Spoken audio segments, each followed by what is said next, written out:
Nous sommes au 1er octobre 2024 et le DEJ Matinal Info, dans son carton invité, aborde justement la thématique des défis du monde éducatif burkinabé en cette rentrée scolaire.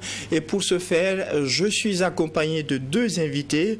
Koudgou Robert Kaboré, lui, il est secrétaire général du SINAFEB, le syndicat national des fonctionnaires de l'éducation du Burkina. Bonjour et bienvenue. Bonjour, monsieur Kaboré.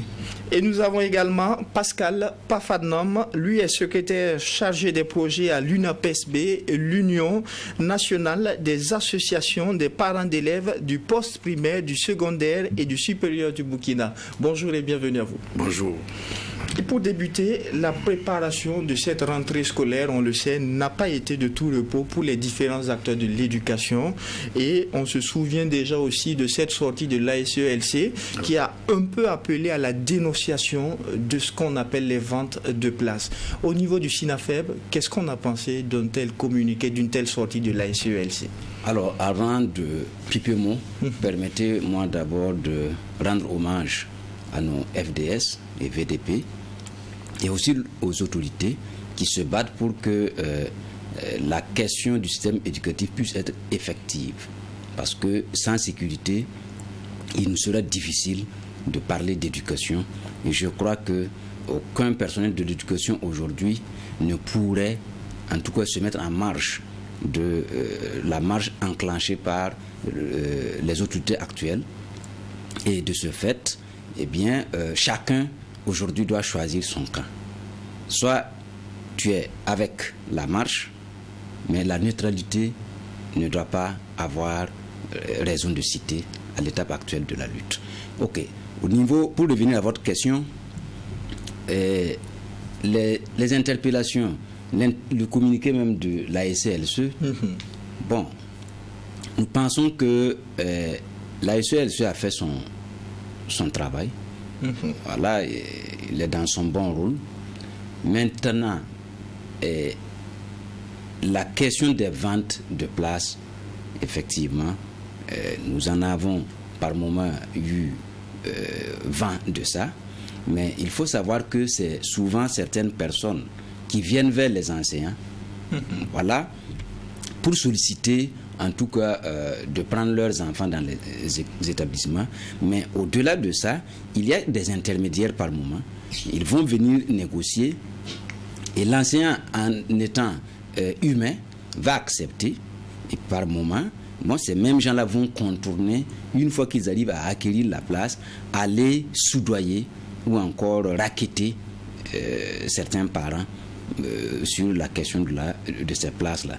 Et à ce niveau, au niveau du SINAFEB, nous avons interpellé nos camarades du post-primaire ou encore du primaire, eh bien, de faire très attention, parce qu'il n'est pas du rôle de l'éducateur de s'adonner, en tout cas à ces questions de corruption, à ces questions qui effritent carrément l'image de l'enseignant et l'image même du système, lequel système devrait permettre à avoir des hommes dignes, capables de mettre à l'écart ces questions qui dévalorisent l'enseignant et encore plombent les efforts des autorités, comme vous savez qu'aujourd'hui c'est pas simple par rapport à l'accès à l'éducation. Donc les gens doivent en tout cas faire très attention. Et voilà ce que nous avons comme lecture de la chose. Maintenant, le communiqué, à la suite du communiqué de la SELC, il y a eu le ministère également qui a sorti un communiqué, voilà, relatif à la question des frais de scolarité. Voilà, les frais de scolarité où les APE et autres les augmentaient à leur guise. Et justement, nous allons parler spécifiquement du cas des APE tout à l'heure. Mais en attendant, Pascal Pafadnom, il y a eu la nécessité de se communiquer de l'ASELC quelques semaines juste avant la rentrée scolaire. Est-ce que le phénomène est toujours d'actualité? On entendait parler de cette vente des places il y a une quinzaine d'années, mais est-ce que le phénomène est toujours d'actualité, de telle sorte qu'il eût fallu que l'ASELC sorte un communiqué? Qu'est-ce que vous en avez pensé au niveau de l'UNAPESB? Oui, au niveau de la fêtière, D'abord, je rejoins en fait, permettez-moi quand même d'avoir un penchant pour les exercices qui sont tombés et également aussi pour les forces de défense qui aujourd'hui ont permis de restaurer une grande partie du territoire par rapport aux années antérieures et qui nous a permis aujourd'hui de nous asseoir ici et de parler d'éducation. Alors, pour revenir au sujet, la fêtière, de façon officielle, n'a jamais été saisie par un parent d'élève par rapport à ce problème. Alors, donc pour vous, ce n'est même pas d'actualité? Non, j'arrive. Je n'ai pas dit que ce n'est pas d'actualité. Si il y a eu le communiqué de l'ASCLC par rapport à ça, c'est que c'est un fait de société. Et donc, comme le président l'avait dit, on n'a pas pris connaissance de façon officielle. Parce que faisons attention, quand on rentre dans ça, on rentre dans quelque chose que je dirais de façon judiciaire, en fait. Il faut avoir l'élément matériel, parce que lorsque, c'est comme il a dit, c'est des brebis galeuses qui, en fait, puisque pour qu'il y ait la corruption, il faut le corrupteur et le corrompu. Si certains parents se donnent à cette pratique, ils ont été interpellés. Déjà par les autorités. Du moment où il y a un communiqué officiel qui a été donné dans ce sens, nous, lorsque nous allons avoir cas de ça, nous allons naturellement saisir les personnes interpellées à travers soit leur fêtière, à travers soit la démarche que les autorités ont mis en place. Sinon, de façon officielle, c'est pas que nous ignorons. Le phénomène est une réalité alors. Voilà. Mais je pense que l'interpellation aussi, également aussi, va amener ceux qui ont cette pratique. Des deux côtés, hein, je dis côté enseignant et côté parent. Parce qu'il faut les deux pour que le phénomène puisse exister. Maintenant que tout le monde est interpellé, je pense qu'à ce niveau-là, notre position a été claire par rapport à la poursuite du président la fois passée. Et d'ailleurs, je profite pour revenir là-dessus parce que, en écoutant vos émissions, des gens ont mal interprété ce que le président a dit. Ce n'est pas que nous nions que ça n'existe pas. Nous disons tout simplement que nous n'avons pas reçu de façon formelle une plainte venant dans ce sens d'un parent d'élève. Là où nous avons les éléments constitutifs de l'infraction. Parce qu'il y a ça aussi. Si nous ne pouvons pas réunir les éléments constitutifs de l'infraction, ça nous pose problème.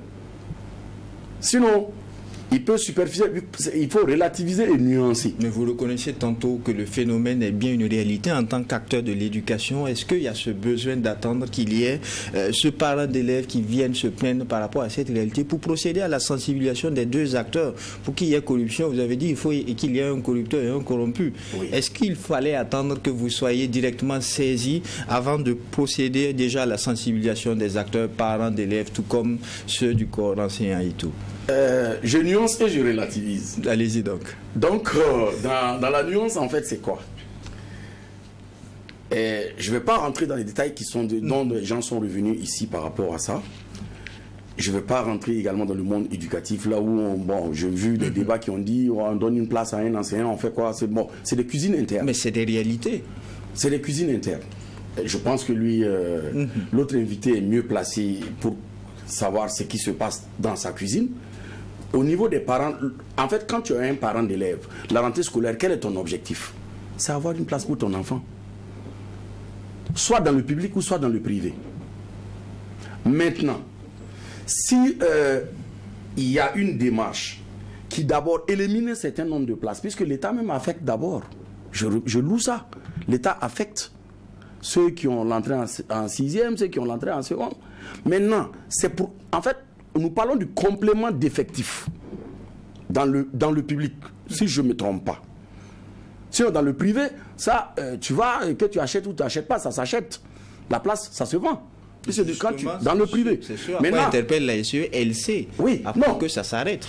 Non, ça s'achète puisque les frais d'inscription, tu achètes la place. Non, mais on parle de la vente directe des places. Voilà. Certains parents sont victimes au-delà de ce qui est à payer comme frais de scolarité. On demande un supplément pour garantir la place.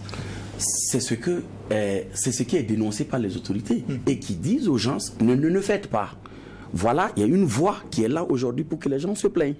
Sinon, les parents d'élèves, on les interpelle par rapport à ça et qu'ils suivent en fait la démarche que les autorités ont mis en place. Celui qui se sent abusé, il saisit les autorités ou bien il saisit leur fêtière, puisque l'association des parents d'élèves, ça appartient à tous les parents d'élèves. Ce que j'ai souvent reproché aux parents d'élèves, c'est quoi? C'est le fait de rester sur les smartphones et ils sont là, ils interpellent l'APE, ils interpellent l'APE. Comme vous avez dit que ce sujet, on va en revenir. Il faut qu'ils mènent les démarches aussi vers les autorités pour avoir une compréhension de la chose. Je suis vraiment très content que l'autorité s'est auto-saisie de la chose et a rendu la chose sur la place publique. Certainement, ce n'est pas parti du néant, c'est parti d'un existant. Voilà. Alors, tous les deux, vous êtes des acteurs de l'éducation. Il eût fallu que l'autorité s'implique dans un certain nombre de domaines dans la préparation de la rentrée scolaire.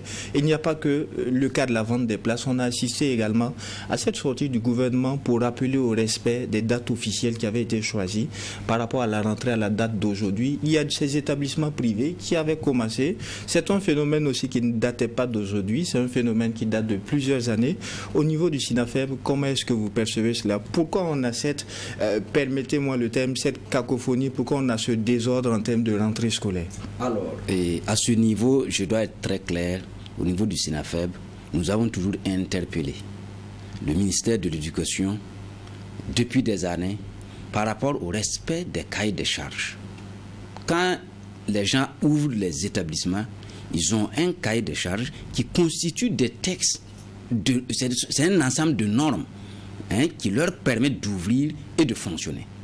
Maintenant, la question politique, il ne faudrait pas l'occulter, a été un facteur qui a amené même les autorités d'antan alors à ne pas pouvoir avoir la capacité de sanctionner, quand bien même que les textes prévoient qu'il faut sanctionner lorsque quelqu'un enfreint, viole ces textes. Donc, du coup, des gens qui étaient là pour chercher de l'électorat et autres, ça pose un problème. Et ils avaient également leur protégé. Ce qui fait que c'est devenu une pratique dans le privé.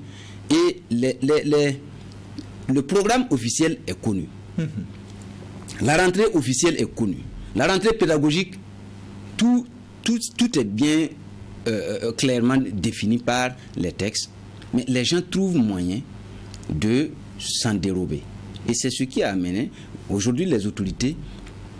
Et nous avons été contents qu'ils aient pris cette mesure, mais c'est à la suite de nos interpellations sur le communiqué relatif à choses, puisque le ministère avait sorti un communiqué par rapport aux établissements. Voilà. Donc, mais nous avons dit en son temps, il n'y a pas de... Par rapport aux frais de scolarité, il n'y a pas de sanctions, c'est-à-dire les valeurs dissuasives.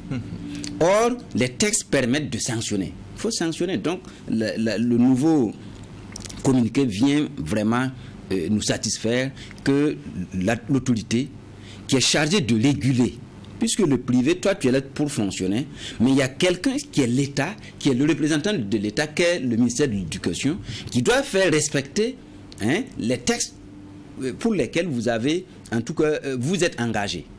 Donc, vous ne les respectez pas, on doit vous sanctionner. Voilà pourquoi la rentrée prévue, pédagogique prévue, administrative prévue le 16 septembre, eh bien, c'est une période qui permet aux enseignants de préparer les classes, voilà, d'affecter les classes à tel ou tel enseignant, bon, préparer les répartitions mensuelles, à faire rédiger le programme et autres. Maintenant, la rentrée pédagogique qui est consacrée maintenant au début des cours, c'est le 1er octobre. Mais il n'y a pas de raison que au niveau du public c'est respecté et au niveau du privé chacun choisit sa rentrée. Donc en ce moment, l'État, l'autorité de l'État se sent ici écorchée et c'est tout à fait normal et de bon ton que les fondateurs soient interpellés au respect strict des normes qui régissent le fonctionnement du système éducatif. Alors Pascal Pafanam, on était arrivé à un moment où dans un même quartier, un enfant voyait son camarade débuter les cours courant septembre pendant que lui attendait plusieurs semaines après. Au niveau des parents d'élèves, comment cela était perçu et finalement le gouvernement qui a sifflé la fin de la récréation à ce niveau, comment est-ce que vous le percevez? Je tiens d'abord à féliciter le gouvernement par rapport à ça. Je suis personnellement, je suis l'un des acteurs, j'ai même écrit au ministère de l'enseignement privé par rapport au respect du calendrier. Le respect du calendrier scolaire, parce que j'avais mon enfant qui était dans une école là où rien n'était respecté par rapport au calendrier scolaire. Et j'ai tenu, en fait, à manifester ça jusqu'au ministère pour leur demander, quand moi je parle du respect du calendrier scolaire, moi je ne parle même pas de la rentrée simplement. Je parle de la rentrée et de la clôture. Parce qu'aujourd'hui, on est en train de parler de la rentrée, parce que nous sommes à la rentrée.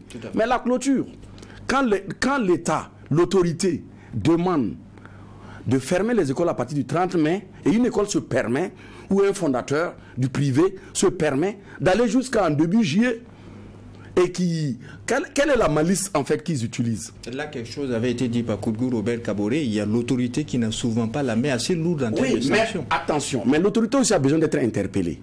Parce que moi, j'ai écrit par rapport à ça, au respect du calendrier scolaire, à la fermeture. L'État peut faire des descentes, l'autorité peut faire des descentes. Non, l'autorité s'en est saisie. L'autorité même pour la fermeture. Avant qu'il y ait ce communiqué que nous avons reçu, il y a eu un communiqué qui est sorti rappelant les gens, les fondateurs des établissements privés qui vont au-delà du calendrier. Pour ça, j'en félicite. Va au-delà du calendrier pour la fermeture des écoles, de respecter le calendrier parce que ça fait partie de leur cahier des charges. Les gens, ils s'en vont, ils créent une école, ils prennent connaissance et après, ils en font ce qu'ils veulent. Ça, non. Ça alourdit même les frais des parents d'élèves. Le papa qui budgétise, je ne sais pas pour quelle raison, ou ceci, cela, qui les amène à prolonger, non seulement à avancer et à prolonger à l'arrière. Parce qu'il y a deux cas. On avance la rentrée et on prolonge la fermeture. Et ça, nous avons demandé à l'État. Notre fêtière a demandé à l'État le respect du calendrier. Et nous nous en réjouissons aujourd'hui que l'État ait ressorti son autorité sur l'ensemble de ces établissements-là qui, en fait, profitaient du vide pour en abuser. Parce qu'un mois de plus à la fermeture, 15 jours à l'avance, ça joue sur le parent.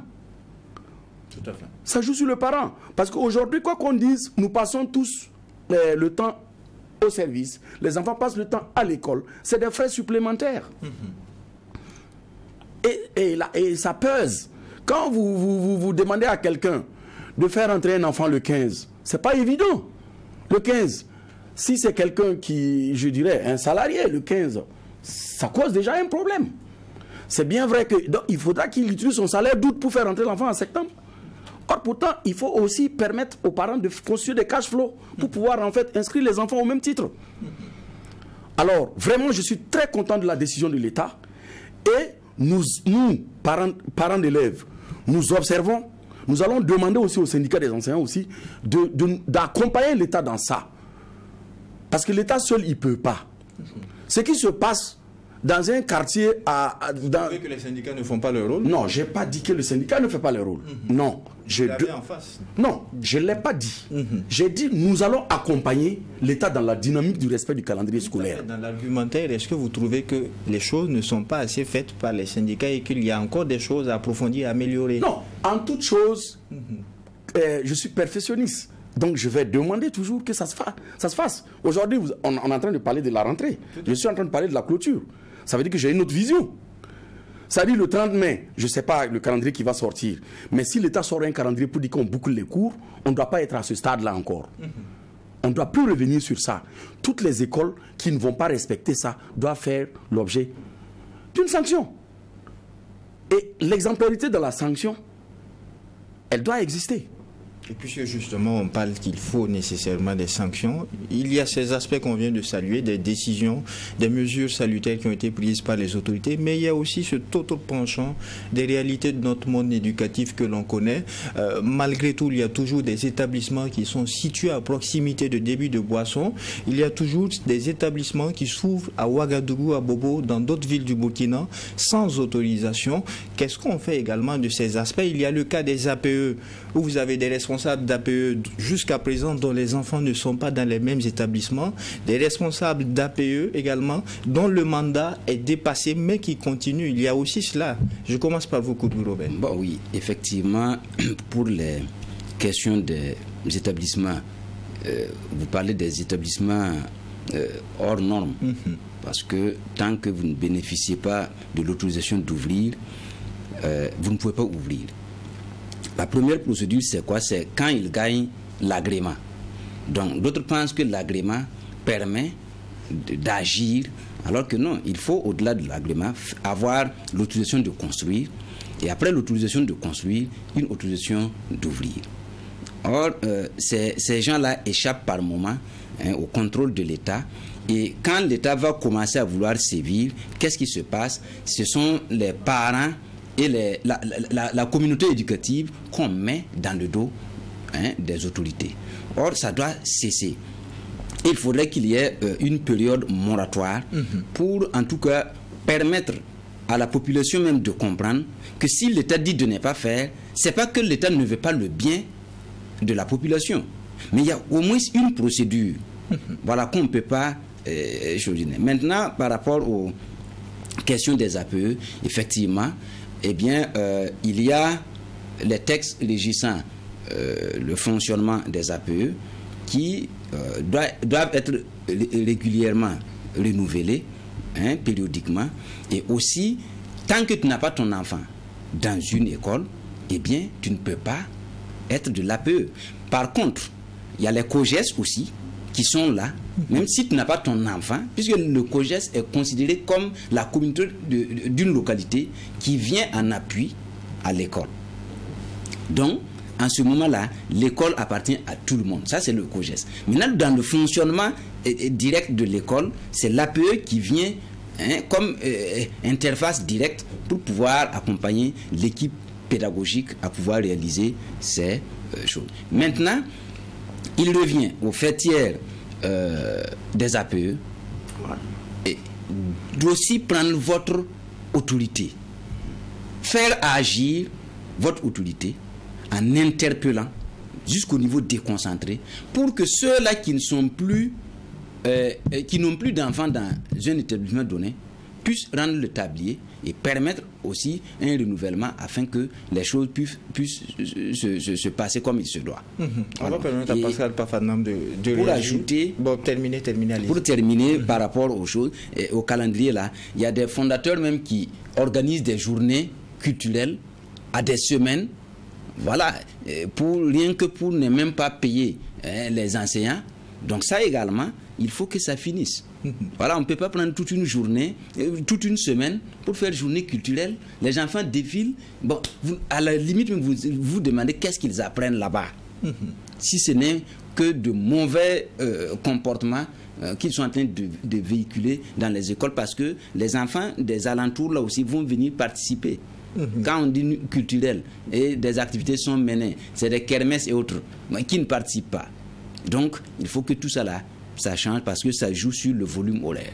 Alors, je le disais, il y a beaucoup d'autres aspects. On a salué les aspects où le gouvernement a agi, mais il y a toujours ces établissements qui sont situés à proximité de débits de boissons, ce qui n'est pas normal.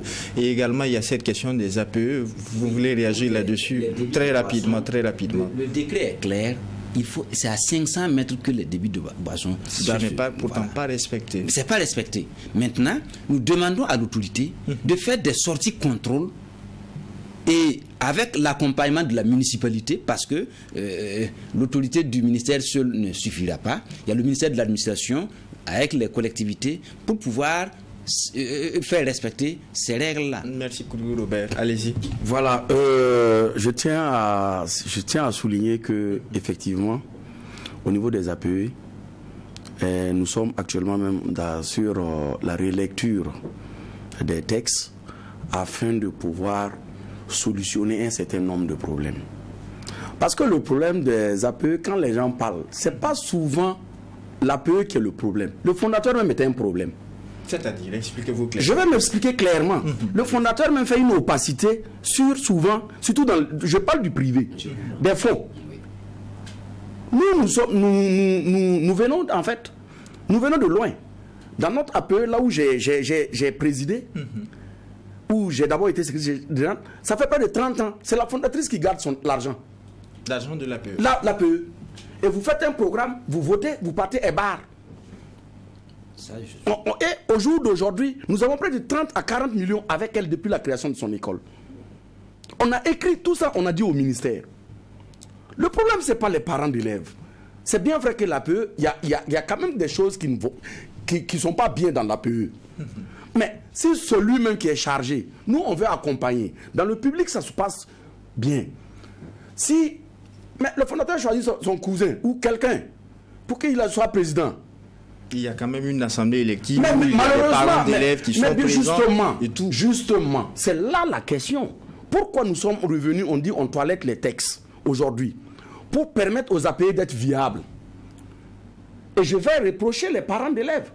Si vous restez sur votre smartphone, vous avez que l'APE est interpellé. L'APE, c'est une personne morale, c'est tout le monde qui constitue l'APE. Si vous ne venez pas aux réunions, si vous ne prenez pas part de façon active à la vie de l'école de votre enfant, vous attendez quoi? Mais vous permettez qu'il y ait, excusez-moi, mais du copinage entre certains fondateurs et certains présidents. Si le président il fait 20 ans, il fait 20 ans pourquoi? C'est parce que la fondatrice est d'accord ou le fondateur est d'accord qu'il fasse 20 ans. Ça, on n'a pas besoin de l'État pour venir dégoupiller ça. C'est nous, la fêtière, on va résoudre tous ces problèmes dans le toilettage de nos textes. On va impliquer les structures de façon graduelle. On va d'abord repasser par un recensement. Tous ces APE qui sont dans l'illégalité, on va d'abord les restaurer dans la légalité. Et il faut qu'il y ait un suivi de façon graduelle. Si il a parlé tantôt, tout à l'heure, les débuts de Boisson, quand il a parlé, je suis d'accord. Parce que quand on va au COGES, mais la municipalité même est dedans. L'inspecteur, il est dedans. Les parents sont représentés, oui, mais le COGES, c'est à un niveau un peu plus élevé pour permettre à l'autorité d'avoir sa mainmise. Ou bien, donc, ce problème-là, n'accusez pas les parents uniquement, hein, accusez aussi les fondateurs des établissements qui veulent mettre des gens qui manipulent pour pouvoir gérer. Et nous, on a un cas, ça y est, au ministère. On a écrit. Ça, c'est un exemple. C'est pas qu'on ne lutte pas, on lutte. Mais la question, elle est délicate. Ces échanges, justement, visent à permettre que l'autorité soit interpellée sur ces questions. Il y a d'autres aspects. Il y a la situation des élèves. Je termine. Il y a la situation des élèves boursiers où, dans certains établissements privés, on demande aux parents de payer le montant de la bourse attendant que l'État s'acquitte de ses frais. Et ça cause aussi des problèmes aux parents d'élèves. Il y en a tellement. En la matière, l'État a été clair. Vous signez une convention, vous respectez une convention. Je profite à l'occasion pour féliciter même d'ailleurs le directeur provincial qui a fait sortir une note à ce sujet pour demander en fait aux établissements de ne plus récupérer les sommes d'avance avec les parents. Puisque la convention que vous signez, c'est des accords tripartites. Tout à fait. Et quand vous regardez dans l'accord tripartite, l'État a sa part, le parent a sa part, puisque l'État a un montant, un budget alloué. Le budget supplémentaire, là-bas même, il y a un amalgame que je vais demander qu'on détermine. Puisqu'il y a des écoles qui se permettent d'imposer même la cantine dans les scolarités. Or, la cantine, ça ne fait pas partie des frais de scolarité. Nous, on a vu ces cas-là. Des établissements qui ont imposé la cantine sur les frais de scolarité. Ah non, nous, on a interpellé l'État. Il faut ouvrir l'œil. Les frais de scolarité à part, les frais de cantine à part. C'est comme il a dit, les gens signent les cahiers de charges, ils ne les respectent pas. Est-ce que vous voyez? Le problème ne vient pas uniquement des parents et des enseignants. Mettons les promoteurs des établissements également face. J'aurais aimé aujourd'hui qu'on soit en face de l'heure. Ils vont nous dire. Il y en a qui vous suivent et qui vous écoutent actuellement. Oui, mais ils savent. Parce que ça, c'est des problèmes aussi qu'il faut résoudre. Tout à fait. Sinon, l'État était clair là-dessus. Aucun parent, ils ont envoyé une note disant qu'aucun parent ne doit payer les frais à l'avance. La partie de l'État est payée par l'État. La partie qui est payée par le parent est payée par le parent. Nous allons évoluer parce que le temps qui nous est accordé est pratiquement terminé. Cette fois-ci, vous pourrez réagir à ce qu'il a dit en 30 secondes, mais je vous permets d'ajouter aussi, par rapport aux innovations qu'il y a eu pour cette rentrée scolaire, on a le port généralisé du Faso d'Anfani, il y a aussi l'intégration de l'anglais à partir de la troisième année au primaire, c'est-à-dire le CE1. Réagissez sur ça en 30 secondes chacun. Ok, donc par rapport aux choses, rapidement, il y a des établissements aussi sans APE. faut que vous en preniez. Oui, mais bien sûr, le fondateur, il supprime, il prend l'argent. Voilà, mais c'est pour pouvoir vous rappeler en tant que responsable des APE, de veiller à ça, à ce que ça soit régularisé également, pour ne pas permettre aux fondateurs d'être APE et choses. Alors, par rapport aux innovations, nous voyons, il y a l'introduction de l'anglais à partir du CE1, mais ça c'est sur 5 régions expérimentales, donc, et ça sera à l'oral à partir du CE1 à la rentrée 2024-2025. Et après ces 5 régions, on verra maintenant comment progressivement ça pourra en tout cas atteindre les autres régions. Le port du faso d'Anfani, c'est vrai, je suis en faso d'Anfani, peut-être que vous êtes, c'est le 1er octobre. Ok, ça effectivement c'est généralisé, mais on a dit, le ministre a bien précisé, c'est en fonction aussi de la capacité financière des parents. Ça peut aussi permettre parce qu'on connaît la situation actuelle. Voilà, donc. Bien sûr, bien sûr. Réagissez rapidement également. Effectivement, par rapport aux innovations, par rapport à ces innovations, nous saluons déjà ces innovations qui va vraiment dans notre vision. En fait, il faudra qu'on ait un système éducatif qui est adapté au marché aussi de l'emploi. Aujourd'hui, l'anglais, quand je prends l'anglais, je dirais même c'est une obligation. Il vous reste 15 secondes. Voilà, c'est une obligation, donc on va aller dans ce sens. Mais par rapport au faso d'Anfani, je pensais que dans la déclaration, en fait, on avait prévu ça pour généraliser ça pour 2027. On a pris 2 communes urbaines et une commune rurale, c'est-à-dire Ouaga Bobo et la commune de Sabou, qui étaient pour faire en fait un projet pilote. Mais l'État est revenu là-dessus pour pouvoir anticiper. Je pense que c'est pour pouvoir aussi mailler le système pour que d'ici en 2027, ça soit une effectivité. Sinon, c'est ça. L'idéal, c'est très bien. Nous, on apprécie. Maintenant, le corps enseignant aussi, ils vont utiliser leur truc pour l'anglais. Ils vont aller dans les conférences et autres pour pouvoir aboutir à un maillage de ça, pour que ça soit une effectivité.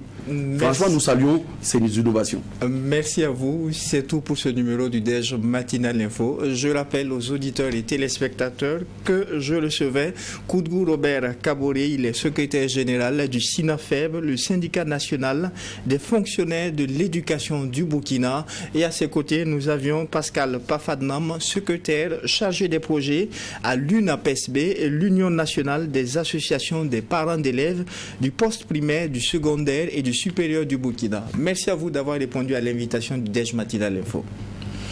Et grandement merci à vous, auditeurs et téléspectateurs. Non seulement portez-vous bien en attendant le numéro de demain, mais aussi et surtout que Dieu bénisse le Burkina Faso.